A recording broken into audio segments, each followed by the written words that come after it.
What if your memories are not copies of the past, but real portals to other time dimensions? Our brain is not just a repository of information, but a real time machine hidden behind the bones of the skull. And while neuroscientists stubbornly draw diagrams of synaptic connections, trying to squeeze the phenomenon of memory into the template of a materialistic paradigm, the truth slips through their fingers like a quantum particle. Memory is not a static library of the past, but a dynamic system of time travel, where each act of recollection becomes an act of moving consciousness to another temporal point. Perhaps now, there will be indignant exclamations from orthodox scientists and the rustling of pages being turned in neuropsychology textbooks. Nothing can be done about it. Heretical ideas always cause discomfort to the guardians of the scientific status quo. But let's put academic pretentiousness aside for a moment and ask ourselves, if memory is just a set of static files stored in neural networks, then why does it behave so unpredictably and paradoxically? Let's start with the obvious. The traditional model of memory is hopelessly outdated. According to this model, our brain simply records information and then reproduces it when necessary, much like a good old tape recorder. Convenient, simple, and completely wrong. Neuroscience professors in their laboratories are constantly trying to explain why this model does not work. They come up with increasingly exotic terms: memory reconsolidation, selective encoding, contextual dependence, just to avoid admitting the obvious: the system has failed. Their theories are like patches on old jeans. The more you put on, the clearer it becomes that it's time to throw away the whole thing and start from scratch. Cognitive psychologists are no better. They have created a whole zoo of memory models, from 3-component to levels of processing, from multiple systems to parallel distributed processing. And what is the result? A complete mess of contradictory data and an inability to predict how a particular person's memory will behave in a particular situation. Meanwhile, theoretical physicists studying the nature of time look at these efforts with an indulgent smile, sipping their espresso and scribbling equations describing the multidimensional structure of space-time on napkins. There are a number of memory phenomena that stubbornly do not fit into traditional models. Each of them is like a grain of sand in the mechanism of materialistic brain science. The first paradox: memory changes every time we access it. It would seem that if memory is simply the storage of information, then why does this memory change every time we remember something? What nonsense! Imagine a computer hard drive where files change spontaneously every time you open them. Such a computer would be immediately sent to the scrap heap. But that's exactly how our brain works, and no one questions why. The second paradox: the phenomenon of false memories. People can argue vehemently that they remember events that never happened. And these are not just mistakes. These memories are emotionally charged, detailed, and subjectively indistinguishable from real ones. Traditional science helplessly throws up its hands and mumbles something about confabulation and suggestibility. But these are not explanations, just labels. The third paradox: the selective vividness of memories. Why do we remember trivial moments with striking clarity? For example, the smell of our grandmother's pies, the pattern on the wallpaper in our childhood bedroom, but forget important events. Why do traumatic memories seem to get stuck in time, refusing to fade, as if they happened yesterday? Traditional science is struggling to patch these holes in its theories. The answer is simple, albeit revolutionary. Memory does not store the past. It travels into it. Here it is, the heretical discovery. When we remember, our consciousness literally travels through time, creating a quantum connection between the present and the past. We don't just retrieve information, we relive the moment, partially reconstructing it and simultaneously changing it with our presence. This explains why memories are never identical. Each act of remembering is a new journey into the past, but with the baggage of our present experience. We literally become observers of a quantum system called the past, and like any quantum observer, we influence what we observe.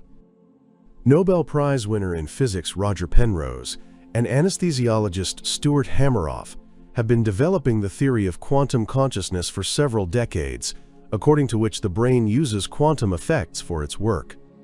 But they have no idea how deep the rabbit hole goes. Neuronal microtubules may not just be quantum computers, but actual temporal tunnels connecting different points on the timeline. This is not just theoretical research. Recent experiments using functional magnetic resonance imaging show strange anomalies in the functioning of the hippocampus, a key brain structure responsible for memory. During active recall, activation patterns are observed that cannot be explained within the framework of traditional neural network models. But they fit perfectly with the hypothesis of temporal displacement of consciousness. Nonsense, the average person will exclaim. Unscientific speculation, an academic would scoff. But isn't that how all revolutionary ideas were received? From the heliocentric system to quantum mechanics, the history of science is full of examples where heretical ideas became the new orthodoxy. When physicists began to seriously study quantum entanglement, a strange phenomenon in which particles remain connected regardless of the distance between them, no one imagined that it could be related to human memory. However, today's cutting-edge research shows that quantum entanglement may play a key role in the functioning of our brains. Imagine that every significant event in your life creates quantum entanglement between your brain and the event itself, a connection that exists beyond the usual limitations of space and time. When you remember, you activate this entanglement, creating a temporary bridge between the present and the past. This explains why traumatic memories are so persistent and intense. They create a particularly strong quantum entanglement, an almost indestructible connection between different points on the timeline. PTSD victims don't just remember the trauma, they literally continue to partially exist in that moment in time. What about false memories? In the quantum world, the boundaries between real and possible are blurred. According to the many-worlds interpretation of quantum mechanics, all possible versions of events are realized in parallel universes. Perhaps our consciousness sometimes travels not to our past, but to the past of a parallel version of ourselves. This would explain why people can remember events with absolute certainty that never happened in our timeline. Crazy? Perhaps, but no crazier than quantum mechanics itself, which, according to Niels Bohr, forces us to admit that anyone who is not shocked by quantum theory simply does not understand it.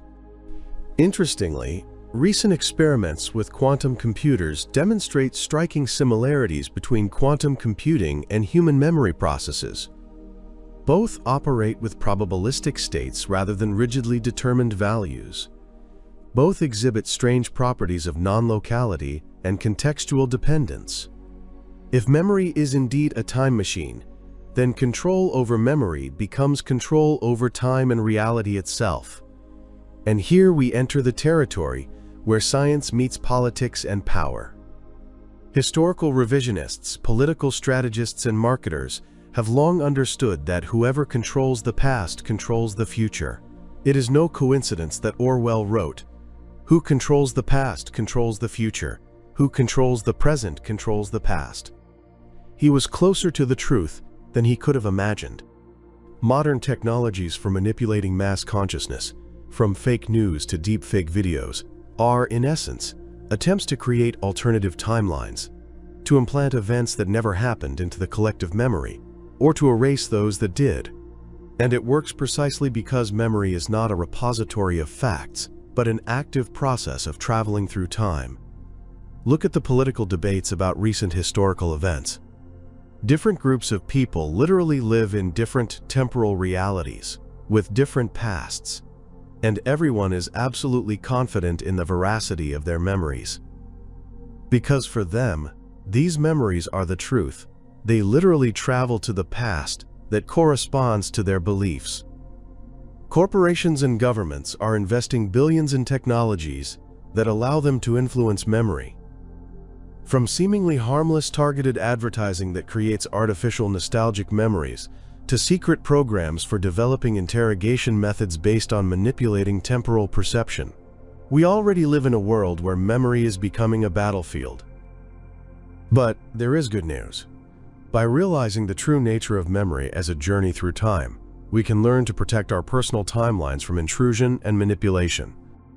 Understanding the mechanisms of temporal shifts in consciousness can become the basis for new forms of mental hygiene and self-defense in the information age. If we accept the idea of memory as a form of time travel, the next logical step is to develop technologies to control and direct these journeys.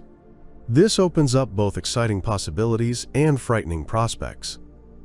Imagine a device that allows you to purposefully travel through your own memories, correcting traumatic experiences or reinforcing positive moments.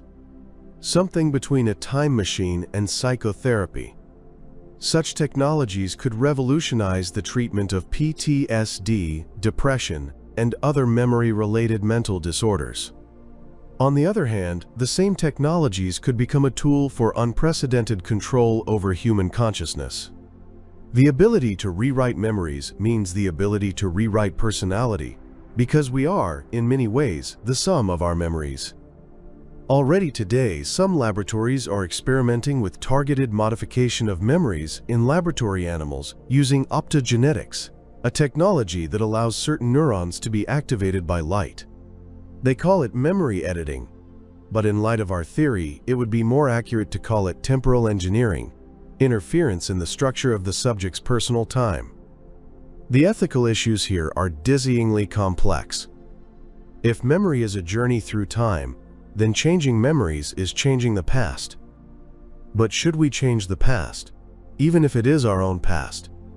Won't this lead to temporal paradoxes on the scale of individual consciousness? Ultimately, the heretical theory of memory leads us to a radical rethinking of the very nature of human consciousness. If every act of memory is a journey through time, then we are all time travelers, constantly moving between different points on the temporal axis. Our perception of linear time may be nothing more than a useful illusion created by the limitations of our consciousness.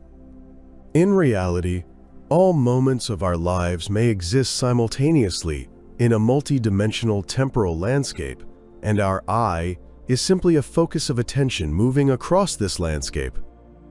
This view strangely echoes ancient philosophical traditions, from the Buddhist concept of the illusory nature of time to Plato's idea of eternal forms. Perhaps the intuitive insights of mystics throughout the ages were closer to the truth about the nature of reality than the materialistic science of recent centuries. Memory as a journey through time is not just a beautiful metaphor or scientific hypothesis. It is the key to understanding who we are at the deepest level. We are not just beings living in the flow of time. We are the flow itself, temporal beings that move freely between the past, the present, and perhaps the future. And in this lies our greatest freedom and our greatest responsibility. After all, if every memory changes the past, then we become co-authors not only of our personal history, but of all reality. And that means that the question "what really happened" loses its meaning. What happened is what we remember, and what we remember becomes what happened. So the next time you dive into your memories, remember, you are not just remembering, you are traveling. And like any traveler, you leave traces where you have been. Subscribe to the channel, leave likes. I will be grateful for your support with donations.